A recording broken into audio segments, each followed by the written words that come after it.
Latihan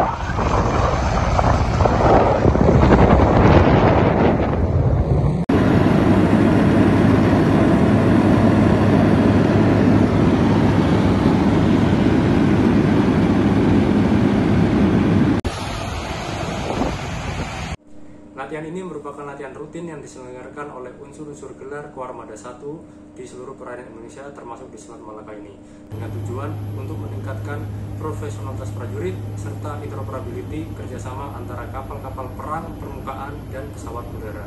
Selain itu, dengan adanya latihan ini sekaligus menunjukkan komitmen TNI Angkatan Laut dalam menjaga setiap jengkal perairan Indonesia termasuk di Selat Malaka ini.